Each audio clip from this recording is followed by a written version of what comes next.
We all watched these die. The blue letter E everyone used to download a better browser. The encyclopedia that came on a stack of shiny discs. The little chat window with the nudge and the away message. The music apps that terrified an entire industry. The animation player that made the whole internet move. 5 pieces of software that are stone dead today, and every single one of them built something you have already opened this morning. Start with the one that drew blood, the music war. In 1999, a 19-year-old named Sean Fanning wrote a program in a dorm room called Napster, and it let you pull almost any song out of the air for free off the hard drive of a stranger. Within 2 years, it had something like 80 million registered users. The record industry did not adapt. It sued. Metallica sued. Dr. Dre sued. A federal court ordered Napster shut down, and by July 2001, it was gone. But you cannot kill an idea that good by killing one app. The second the courts took Napster down, 2 new names took its place, and these are the ones this audience actually used. Kazaa, with its little blue water drop, downloaded 250 million times. And LimeWire, the one on every single computer in every dorm and every bedroom, the one you left running overnight, the one that gave you the song and sometimes a virus with it. The labels had to fight the whole war over again. They eventually crushed LimeWire too, in a courtroom in 2010 for $105 million. And here is what all that destruction actually built.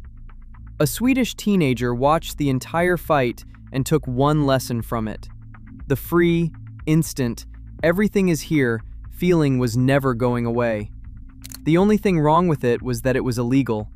So he built a legal version. His name is Daniel Ek, and he has said outright that Spotify is a direct byproduct of his love for Napster. Even Steve Jobs admitted Napster proved the internet was built to deliver music. And it gets stranger. The 2 men who built Kazaa took that same peer-to-peer technology, the thing the labels spent a decade trying to kill, and they used it to build Skype. The piracy everyone tried to destroy is the reason you stream every song you own and the reason you ever made a video call. We did not lose Napster. We renamed it Spotify. Now the one that lived on your shelf. Microsoft Encarta. If you went to school in the late 90s, Encarta was the future. A whole encyclopedia on a CD-ROM with video clips, a narrated audio button, and that one maze game everyone actually opened it for. Microsoft launched it in 1993, and it did to the giant leather Britannica set exactly what you would expect. Why pay $1,000 for shelf space when the same knowledge fit on a disk for almost nothing? Encarta was the disruptor. It won. And then it got disrupted by something it could never beat. A free website that anyone on Earth could edit. By January 2009, the New York Times reported that Wikipedia was pulling 97% of all encyclopedia traffic on the web. Encarta was getting 1.27%. Microsoft pulled the plug that October. Encarta did not fail because it was bad. It was excellent. It failed because a free, living, constantly rewritten page beat a polished disk that froze the day it was pressed. The CD-ROM encyclopedia is gone. But every single time you settle an argument with a phone in 3 seconds, you are using the thing that killed it. Encarta taught a generation that the encyclopedia belonged on a screen. Wikipedia just took the disk out of the machine.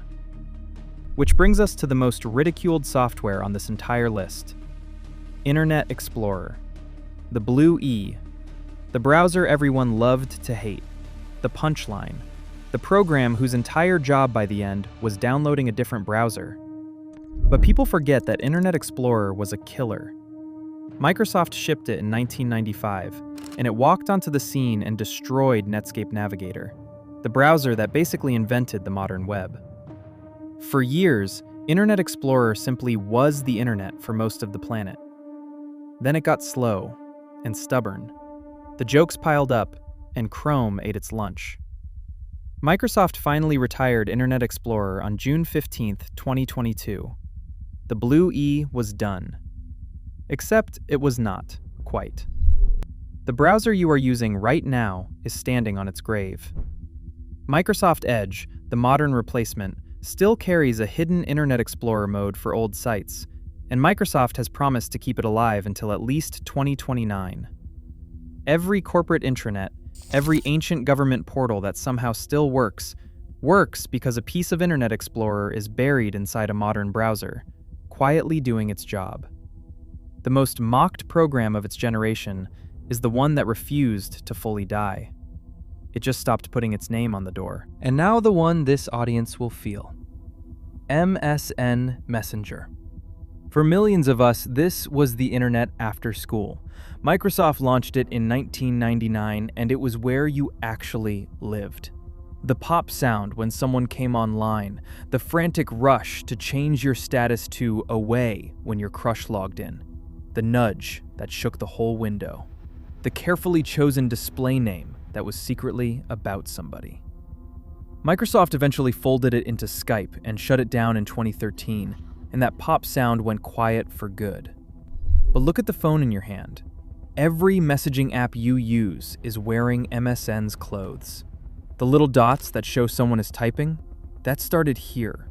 The online, away, and busy status next to a name, that started here. The emoji you fire off without thinking, those are the grandchildren of MSN emoticons. The whole idea that a chat window should show you a mood, a status, a picture, a piece of someone, instead of just text, that is pure MSN Messenger DNA. We did not lose the feeling of MSN. WhatsApp and Discord and iMessage are all just running it without the name. And the last one is the one that made the entire internet move, Adobe Flash. For about 15 years, if something on a website blinked, played, looped, or let you click it, Flash was underneath it.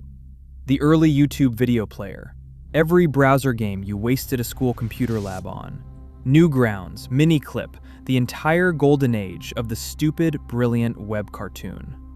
Flash is the reason a web page stopped being a sheet of paper and started being a thing you could play with. Adobe officially killed Flash on December 31st, 2020, and blocked it from running weeks later. It died because the open web finally learned to do everything Flash did, without the plugin and without the security holes. But that is the point. Every video that autoplays in your feed, every browser game, every animation, every interactive thing a website does today is doing the job Flash invented, just built into the browser itself. And fans refused to let the games die. So they rebuilt the entire Flash engine inside modern browsers to keep 20 years of internet history playable. Flash is gone. Everything Flash taught the web to do is now just called the web. So that is the pattern, and it is the whole point. We did not lose these five. The labels killed the file sharers and got Spotify and Skype. The free web killed Encarta and put the encyclopedia in your pocket. The jokes killed Internet Explorer, and it is still hiding inside the browser you trust. Microsoft shut down MSN and left its fingerprints on every message you send. Audio killed Flash, and the whole internet quietly kept doing what Flash showed it how to do. Nothing on this list is alive. All of it is still here. That is what dead software actually does. It does not vanish. It gets absorbed into the next thing, and we stop noticing it was ever a separate thing at all. And we want the ones we missed. Tell us in the comments which dead program you still think about. Not the famous five, the one only your corner of the internet remembers. The forum, the client, the tool, the launcher you would bring back tomorrow if you could. Some of you were there for software that never even got a proper goodbye.